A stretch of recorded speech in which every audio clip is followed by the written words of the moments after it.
वो हदीस है, हदीस में किसी सहाबी का जिक्र न हो, ताबई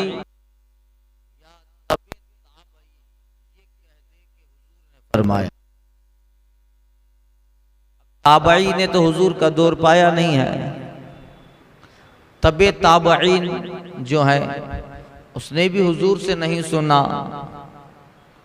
तो वो हदीस मुरसल है कि सहाबी का जिक्र छोड़ दिया जाए, ताबई तबे ताबई डायरेक्ट ये कह दे कि हुजूर ने फरमाया। जैसे मालिक बिन अनस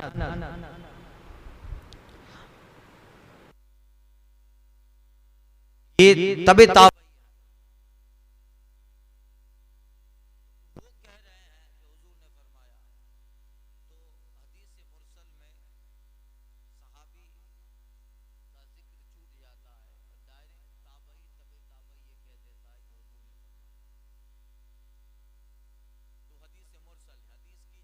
काम है। इससे पहले मैं अर्ज कर चुका हूँ, हदीस मरफू, हदीस मुरसल, हदीस मुनक़ता और उसके जो अक़साम हैं, किस तरह के अक़साम और उनमें जो रिवायत करते हैं सहाबा, वो रिवायत किस हैसियत की होती है।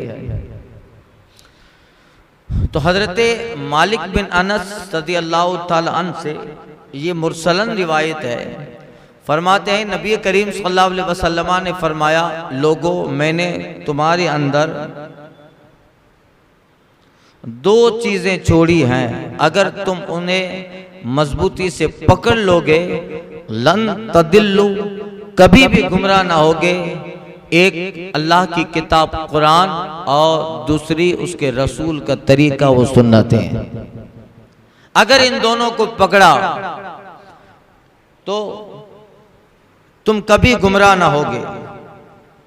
किताब से मुराद कुरान और हदीस से, सुन्नत से मुराद हुजूर के तरीके। कुरान और हदीस यानी सुन्नतों को मजबूती से पकड़ो, इससे मुराद कुरान की वो आयतें हैं जो गैर मनसूख हैं, और सुन्नत से मुराद वो तरीका मुस्तफ़ा है जो काबिल अमल है और हुजूर की खुसूसियात नहीं है। हर सुन्नत काबिल अमल नहीं है, इससे पहले अर्ज कर चुका हूं। हर सुन्नत काबिल अमल नहीं है, इसलिए कि बाद वो चीजें वो सुन्नतें हैं जो हुजूर की खुसूसियात हैं, और बाद वो सुन्नत हैं जो मनसूख हो चुकी, जिनका पहले हुक्म था बाद में खत्म हो गया। इसी तरह कुरान में जितने अहकाम हैं, हुक्म है, सब काबिल अमल नहीं है। कुरान के वो हुक्म काबिल अमल हैं जो गैर मनसूख हैं, जो जारी हैं। बाद कुरान में वो आयतें हैं जिसमें हुक्म है मगर वो चीज मनसूख हो चुकी है। एक दौर में उस पे अमल था, फिर वक्त बदलते बदलते वो चीज रब ने खत्म कर दी, वो मनसूख हो गया, फिर दूसरा तरीका आया। तो कुछ तरीके शुरू का जमाना था, दौर था, आसानी के लिए कुछ तरीके आते थे, फिर जब सहाबा बड़े, मुसलमान बड़े, वो हुक्म कर चले गए, फिर दूसरा हुक्म आया। जैसे एक जमाने में मौलिफतुल कुलूब को भी ज़कात दी जाती थी, काफिरों को भी ज़कात दी जाती थी। ज़कात शुरू इस्लाम में काफिरों को दी जाती थी। क्यों? उन्हें मौलिफ कुलूब कहा जाता, उनकी तालीफ कल्ब के लिए ज़कात दी जाती थी कि इन्हें माल देंगे तो ये सोचेंगे कि इस्लाम नहीं लाए और ये माल आ रहा है, गुर्बत खत्म हो रही, तो जब इस्लाम के दामन से वाबस्ता होंगे तो कितना मिलेगा। तो तालीफ कल्ब के लिए ज़कात थी। मगर जब मुसलमानों की तादाद बढ़ गई, अब तुम्हारी कोई जरूरत नहीं, कलमा पढ़ो तो तुम्हारे लिए फायदा, ना पढ़ो तो हमें जरूरत नहीं। मन शाह योमिन मन शाह फलियकफुर, रब कहता है जो चाहे ईमान लाए, जो चाहे कुफ्र करे। इसी तरह बहुत से हुक्म। तो हुजूर ने जो फरमाया कुरान छोड़ा किताबुल्लाह छोड़ी, उसमें वो आयतें अमल के काबिल है जो गैर मनसूख है, और हुजूर का तरीका, उसमें वो सुन्नत, वो तरीका जो सरकार सल्लल्लाहु अलैहि वसल्लम ने जिन पर अमल की ताकीद की है, वो सुन्नतें जो मनसूख हो चुकी हैं, या वो जो हुजूर की खुसूसियात हैं, सरकार के लिए वो था, हमारे लिए नहीं है। हमारे लिए 4 बीवी एक साथ रखना जायज़, हुजूर के लिए वो तरीका नहीं था, हुजूर के लिए वो तरीका नहीं था। तो बहुत सारी चीज़ें वो हैं जो हुजूर की खुसूसियतें, सुन्नत है मगर उम्मत के लिए काबिल अमल नहीं, उम्मत उन पे अमल नहीं करेगी। गुदैद बिन हारिस अस-समाली क़ाला क़ाला रसूलुल्लाह सल्लल्लाहु अलैहि वसल्लम मा अहदसा कौमुन बिदअ इल्ला रुफिया मिस्लुहा मिन सुन्नह फतमस्सक खैरुम मिन अहदासी बिदअतिन, रवाहु अहमद। गुदैफ बिन हारिस रिवायत करते हैं, गुदैफ गैन द्वाद या और फा, गुदैफ, गुदैफ आपकी सहाबियत में इख्तिलाफ है। इब्न हब्बान ने किताब फ़िक़ात में नक़ल किया है कि हजरत गुदैद खुद फरमाते हैं कि मैं रसूल पाक सल्लल्लाहु अलैहि वसल्लम के ज़माने में पैदा हुआ, बचपन में, लड़कपन में मैंने रसूल पाक सल्लल्लाहु अलैहि वसल्लम से मुसाफा किया, बैअत की। अगर ये सही है इनकी बात, तो यकीनन सही है, तो फिर वो सहाबी हुआ जो हुजूर से। तो अब सरकार सल्लल्लाहु अलैहि वसल्लम का आखिरी दौर था, दौर से मुराद ज़ाहिरी जिंदगी, ये दौर हुजूरी का है। वल अस्र, कसम है ज़माना है महबूब की। ज़ाहिरी ज़माना जो था हुजूर के आखिरी साल हैं, उन सालों में हजरत गुदैफ बिन हारिस रज़ियल्लाहु ताला अन्हु बचपने में है, मगर उस जमाने में मौका मिला, हुजूर को देखा भी और सरकार के हाथ पे मुसाफा किया, बैअत की, तो आप सहाबी हुए। और कबीले थमाला, एक बहुत बड़ा कबीला था कुरैश का, कबीले अज़द, कबीले अज़द की एक शाख था कबीले सुमाला, इसी वजह से इनको गुदैद बिन हारिस सुमाली कहा जाता है। अब सुनिए हदीस का तर्जुमा। हजरत गुदैफ बिन हारिस रज़ियल्लाहु ताला फरमाते हैं, रसूल पाक सल्लल्लाहु अलैहि वसल्लम ने फरमाया कि कोई कौम जिस कदर बिदअत को ईजाद करे, कोई कौम जिस कदर बिदअत को ईजाद करे, तो उस कौम में उसी कदर अल्लाह सुन्नत उठा लेगा, सुन्नत उठा लेगा। ये तफसीर आप पढ़ चुके हो। बिदअत किसे कहते हैं? बिदअत, बिदअतुन नई चीज, नया तरीका। इस्तिलाह में जो चीज, जो तरीका रसूल पाक अलैहिस्सलातु तस्लीम के जमाने में न हो, बाद में वो हुआ, वो चीज बाद में आई, तो वो बिदअत है। वो क्या है? हुजूर के जमाने में नहीं थी, बाद में आई। अब बाद में आने वाली चीज 3 तरह की होगी, मुबाह होगी, अच्छी होगी या बुरी होगी। जो हुजूर के जमाने में नहीं थी, बाद में हुई, तो या तो वो नॉर्मल होगी, मुबाह है, या अच्छी है या बुरी है। अगर मुबाह है तो बिदअत मुबाह, बुरी है तो बिदअत सय्या, अच्छी है तो बिदअत हसना। जैसे सरकार सल्लल्लाहु अलैहि वसल्लम के जमाने में हवाई जहाज नहीं था, अभी हवाई जहाज है, तो बात की जाती है बिदअत है, मगर बिदअत मुबाह है। हवाई जहाज में सफर से कोई इस्लाम के कानून पे जद नहीं पड़ती है, कुरान और हदीस के खिलाफ कुछ होता नहीं है, और न हवाई जहाज पे बैठो तो आपको हज उम्रा का सवाब मिलेगा। मुबाह है, अल्लाह ने कैपेबल बनाया है, आसानी से सफर करो, मुबाह, इसको कहेंगे बिदअत मुबाहा। जैसे ट्रेन में सफर। और जो चीज रसूल पाक सल्लल्लाहु अलैहि वसल्लम के जमाने में नहीं थी, बाद में हुई, वो चीज अगर बुरी है तो बिदात सय्या जैसे कादियानी फिरका, राफजी फिरका, वहाबिया, दयाबना, हुजूर के जमाने में तो ऐसे अकायद नहीं थे, ये बाद में हुए। तो ये बिदाते हमें बिदाती कहते हैं। अरे उनका वजूद बिदात है, इनका वजूद बिदात है।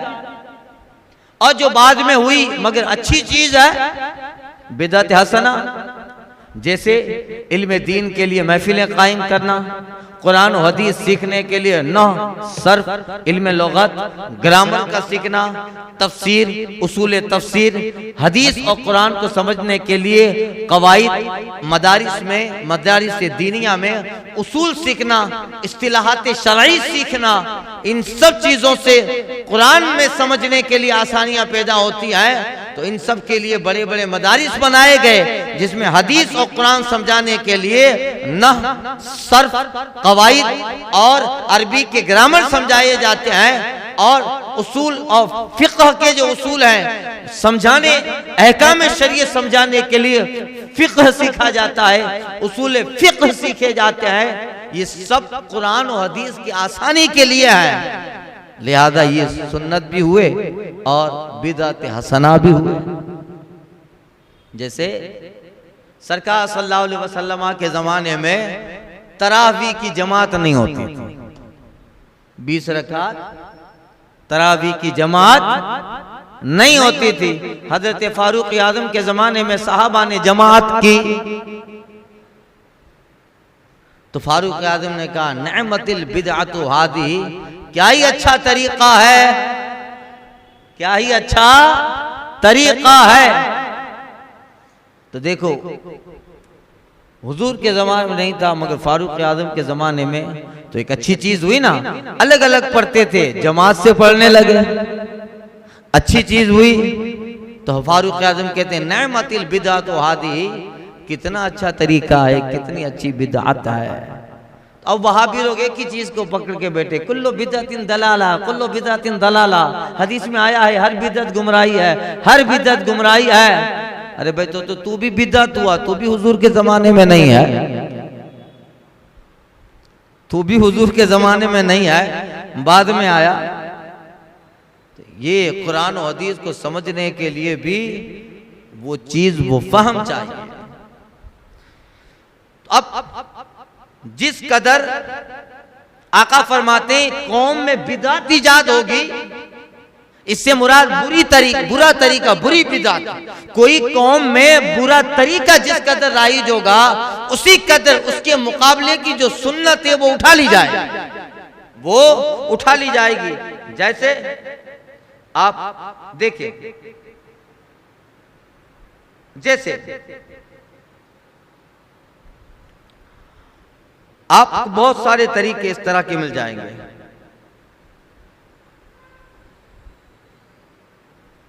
जैसे उर्दू में खुतबा देना, जुमा का खुतबा, नमाज और अजान, खुतबा, ये सब अरबी में सुन्नत है। अजान, अब कोई अजान को उर्दू में दे, कैसे देगा?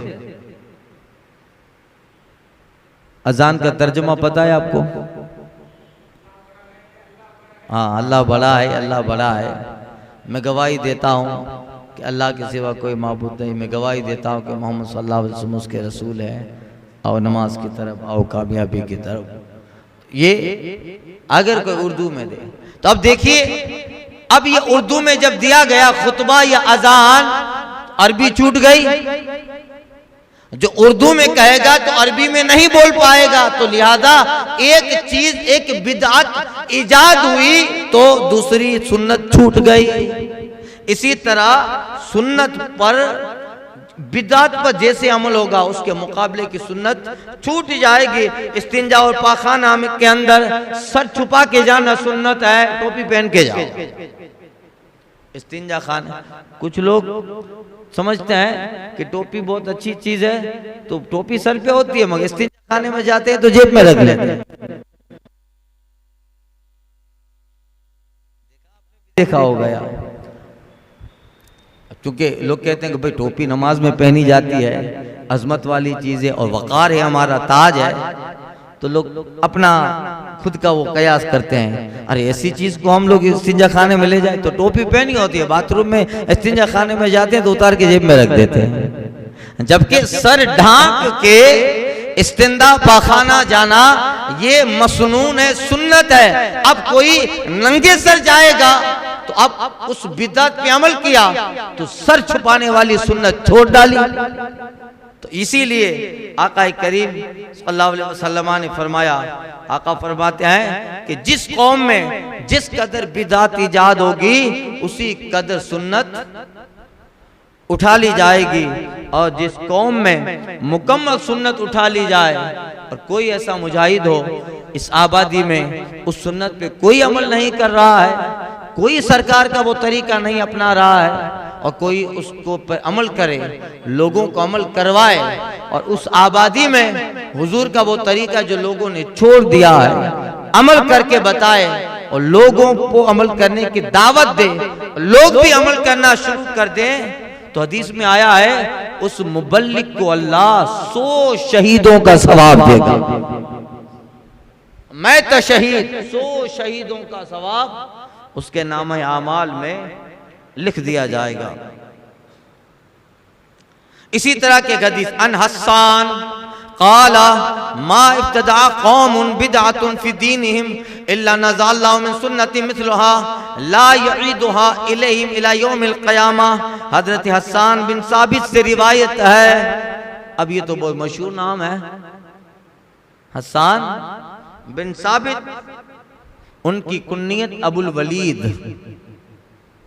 कबीले अंसारी खजरज से थे। हस्सान बिन साबित अंसारी खजरजी, ओस और खजरज जो दो बड़े कबीले थे मक्का में, और आपको ताजुश शुअरा कहा जाता है, अरब के शायरों के ताज, ताजुश शुअरा, अरब के शायरों के ताज। सरकार सल्लल्लाहु अलैहि वसल्लम की बारगाह के शायर थे, मदह गो थे, नात खान मुस्तफ़ा थे, और ये वो वाहिद सहाबी हैं कि रसूल पाक सल्लल्लाहु अलैहि वसल्लम अपनी मिंबर पे चादर बिछा कर कहते थे, हस्सान यहाँ खड़े रहो और मेरा कसीदा पढ़ो। वाहिद सहाबी हैं, सरकार सल्लल्लाहु अलैहि वसल्लम इनके लिए चादर बिछाते थे और खड़े होकर आप सरकार की तारीफ, हुजूर के नातिया कसाइद पढ़ते थे। 120 साल की हजरत हस्सान बिन साबित की उम्र हुई, जिसमें 60 साल उनके 60 साल उनके जमाने कुफ्र में गुजरे, बाद के साल इस्लाम में गुजरे, और जो है हिजरी 40 से कुछ पहले खिलाफत मौलाए कायनात रज़ी अल्लाह ताला अन्हु में उन्होंने वफात पाई। और रिवायत में है कि बुजुर्गान दीन फरमाते हैं कि क़यामत तक सरकार सल्लल्लाहु अलैहि वसल्लम की उम्मत के जो नात गो हैं, शौरा हैं, वो सब क़यामत के मैदान हस्सान बिन साबित के झंडे तले हो, और उन्हीं को उम्मत के शायरों ने उन्हीं को अपना आइडियल बनाया, उन्हीं को अपना मॉडल बनाया, और उन्हीं की तर्ज पर फिर उम्मत में शोरा हुए, नातें लिखी, कसाइद लिखे। आला हजरत कहते हैं ना, नाते नबी ने रजा बुलंदियां बख्शी, लक़ब ज़मी का हुआ समाए फलक, और कहते हैं करमे नात के नजदीक तो कुछ दूर नहीं, रजाए अजमी हो सगी हस्सान यारब, रजाए अजमी हो। अगर हुजूर की नात और नात का जो सिला है वो सिला इतना बड़ा है कि यकीनन अहमद रजा तू नात पढ़ रहा है तो तेरा लक़ब भी सगे हस्सान अरब, तो अरब के हस्सान का एक अदना सा गुलाम हस्सान हिंद है। अल्लाह अल्लाह, हस्सानुल हिंद है।